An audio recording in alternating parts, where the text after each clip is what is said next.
Eh bien les amis, ça faisait un petit moment, on se retrouve cette fois-ci pour une petite vidéo de présentation du foil Patrick dans sa version de série. On vient de recevoir les premiers exemplaires par avion, donc je me languis de pouvoir vous montrer ça.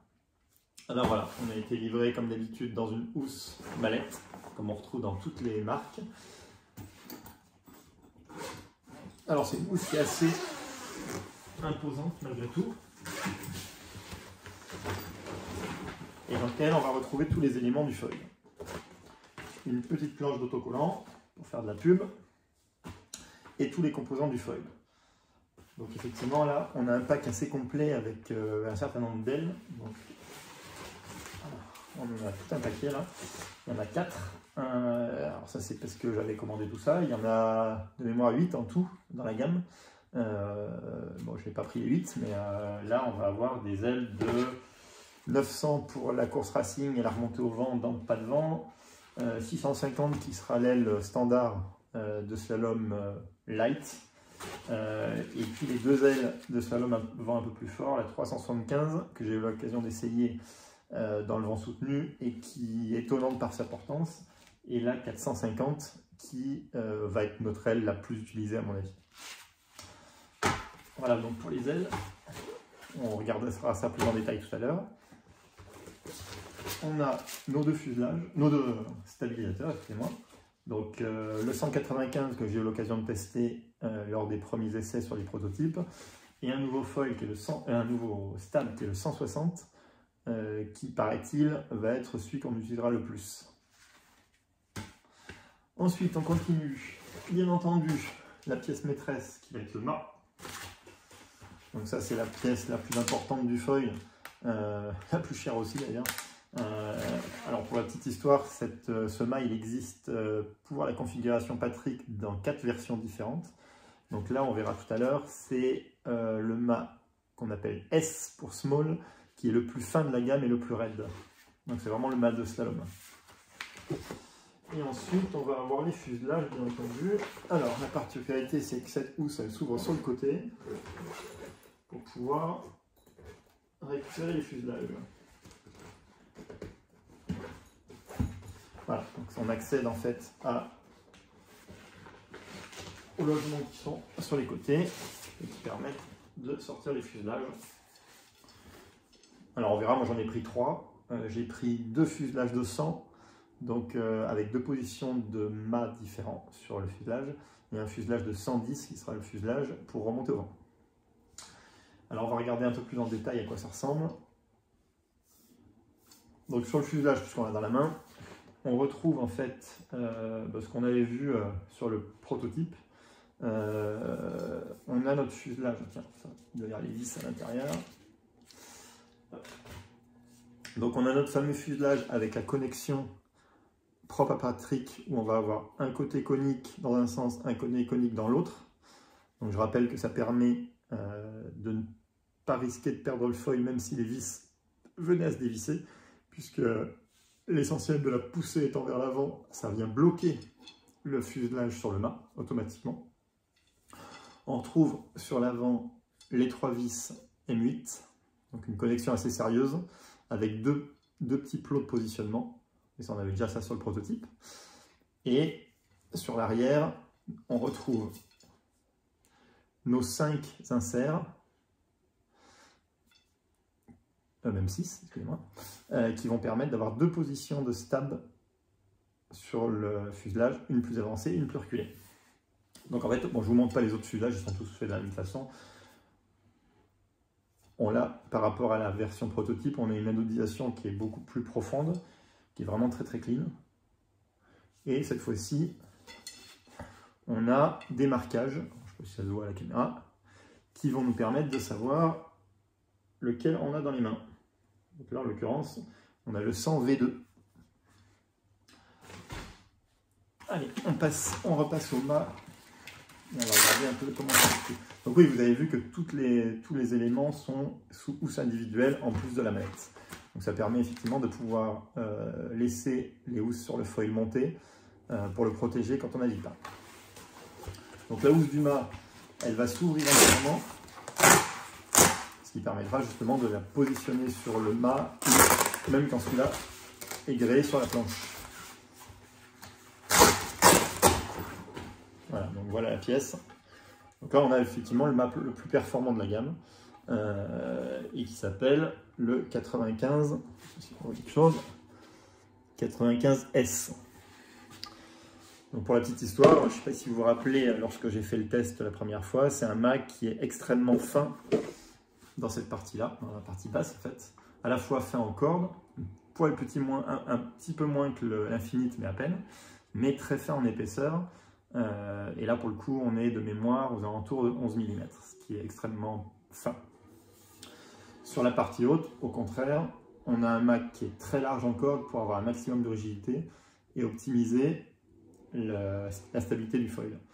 Alors la seule différence par rapport au prototype, c'est que cette fois-ci, on n'a plus ici la petite cale métallique qui venait s'appuyer sur la carène. Cette fois-ci, on a uniquement une partie en composite. Et on n'aura plus cet appui sur la carène qui risquait d'endommager le boîtier. Donc cette fois-ci, effectivement, ce petit porte-à-faux ne viendra pas appuyer sur la planche. Alors sur le mât, je ne sais pas si vous le voyez sur la vidéo, on voit un trait ici, on le voit légèrement.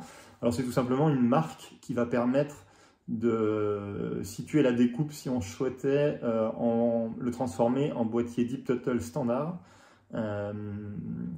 puisqu'en fait le standard Deep Tuttle c'est effectivement un boîtier qui est plus haut à l'avant qu'à l'arrière. Alors il y a très peu de planches désormais qui ont besoin de ce boîtier standard. En tout cas, pas toutes les planches qui viennent de chez Cobra, puisqu'en fait, la marque a décidé, enfin le fabricant en tout cas, a décidé d'utiliser un boîtier foil box qui, lui, par contre, a pratiquement la même hauteur à l'avant et à l'arrière. Mais bon, si vous avez une planche qui ne respecte pas cette norme-là, vous pouvez toujours découper suivant le pointillé, enfin suivant la petite marque, pour retrouver un Deep Tuttle standard. Et si vous regardez, je me déplace, l'insert arrière, il est suffisamment profond pour que même si on effectue cette découpe-là, on n'ait pas de risque de manquer de matière entre l'insert et le haut du mât, donc pas d'arrachement possible. Bon, voilà pour le mât. Alors effectivement, pareil, hein, par rapport à ce qu'on avait eu lors du prototype, là, tous les éléments sont marqués avec un print qui permet effectivement de voir les dimensions, etc. Alors, on va passer aux ailes et aux stabs. Je ne vais pas te faire toutes les ailes, mais je vais te prendre la 650. Donc on retrouve effectivement pour chaque aile une housse individuelle qui est strappée dessus et dessous. Et ça permet en fait de retirer les deux parties et de sortir l'aile. Voilà.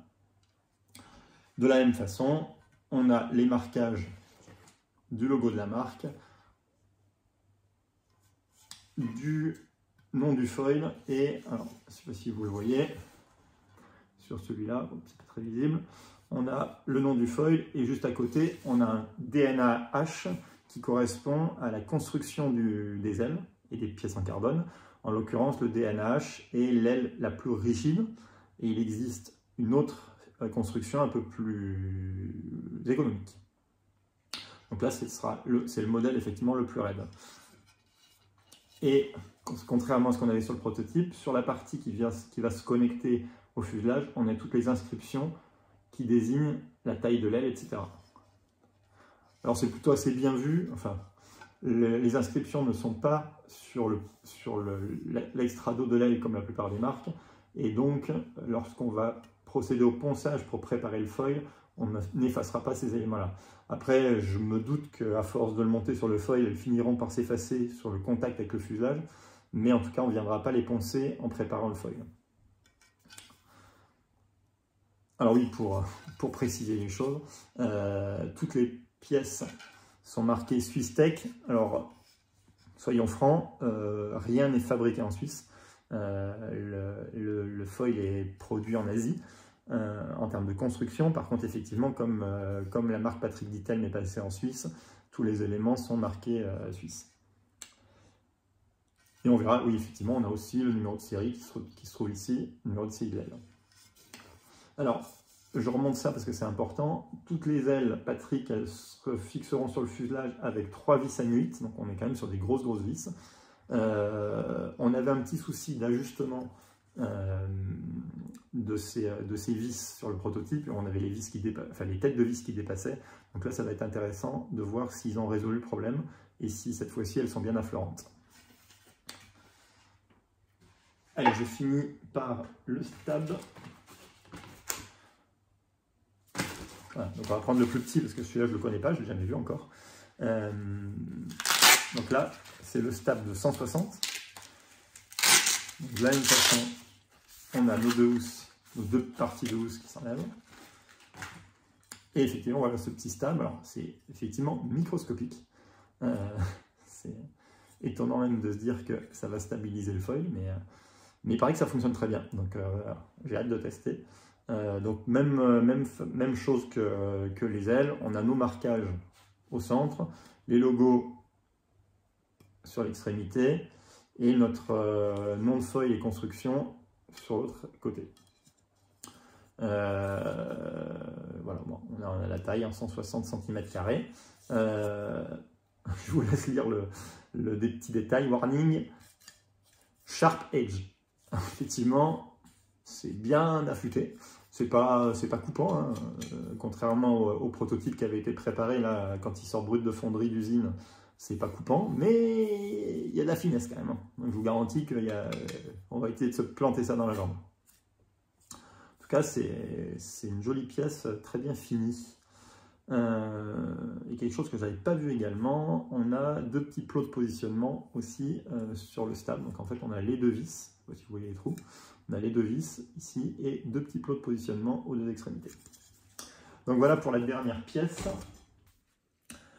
Voilà, maintenant on va procéder au montage pour vérifier que les ajustements soient corrects. Donc, voilà, j'ai enlevé les vis sur le fuselage et on va vérifier si tout ça semble correctement. Donc là j'ai l'aile de 450, on la positionne sur le fuselage et on va mettre en place la visserie M8.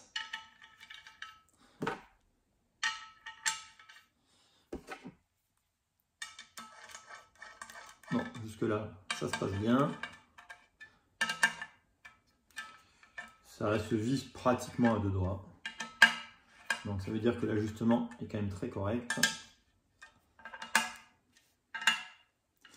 Donc voilà pour l'aile. Rien à dire. L'ajustement est super bien fait. Et on se retrouve effectivement avec une liaison aile fuselage qui est assez idéale. Voilà, donc là on passe au montage de stab. Donc on retrouve les 8 trous d'insert qui vont permettre de mettre plusieurs positions de stabilisateur sur le même fuselage. Entre le stab qui est là et l'arrière, on va avoir un jeu de cales qui va s'intercaler pour régler l'angle du stab. Donc les cales sont fournies dans ce sachet. Il y en a un paquet. Et vous allez voir qu'il y a deux types de cales différentes. Il y a 3 cales qui ont un ergot dessous. Voilà, comme ça là. Et on a tout un paquet de cales autres qui, elles, sont complètement plates. Je vous en montre une. Voilà, c'est un angle en fait, un biseau. Donc, ces cales-là, elles vont servir à fixer l'angle et elles vont se retrouver contre le fuselage. Donc, je vais en prendre une au hasard hein, pour vous montrer. Voilà. Hop. Donc, celle-là, elle est marquée 1 degré. Elle va se positionner comme ça. Et par-dessus ça, on va avoir une cale de position. Et là, je prends celle sur laquelle le stab est le plus reculé. C'est celle que j'avais testée sur le prototype. Donc voilà, donc on voit bien qu'on a notre cale d'angle et la cale de position. Vous allez voir aussi que, donc on a 3 vis hein, de stab, une courte et 2 longues. Donc la courte, c'est celle qui va permettre de fixer l'ensemble des cales. Elle ne sert pas à la fixation du stab. Et les 2 longues vont nous permettre de fixer le stabilisateur sur les cales. Hop.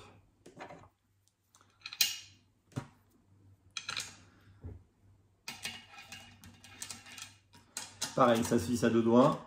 Ça veut dire que les ajustements sont bons. Voilà. Donc voilà notre montage avec nos deux cales qui sont intercalées entre le stab et le fuselage. Voilà pour le montage de l'avion. Reste à monter le mât. Voilà. Donc le mât, comme je vous avais déjà montré sur le prototype, il a un biseau vers l'arrière sur la partie arrière, un biseau vers l'avant ici, et donc il va venir rentrer dans le mât par l'arrière comme ça. Et c'est en le basculant devant que ça le bloquera. Donc là, comme je vous l'avais montré, là je peux tirer vers l'avant autant que je veux, il ne bougera pas. Et là, en fait, le mât il est même fixé, je pourrais presque pratiquement naviguer sans vis. Bon, je vous le déconseille, hein, clairement. Mais c'est ce qui se passe. Donc après, on viendra juste compléter avec la visserie qui doit être dans le sac. Ouais, effectivement, les visseries, elles sont dans ces pochettes-là. Et ça va venir finir de fixer le mât au fuselage. Et vous avez vu que ça tient déjà comme ça, grâce à la conicité dans les deux sens. Donc voilà pour cette petite présentation rapide. La prochaine étape, ça va être de préparer les surfaces, puisque là, en fait, c'est quand même bourré de vernis comme d'habitude.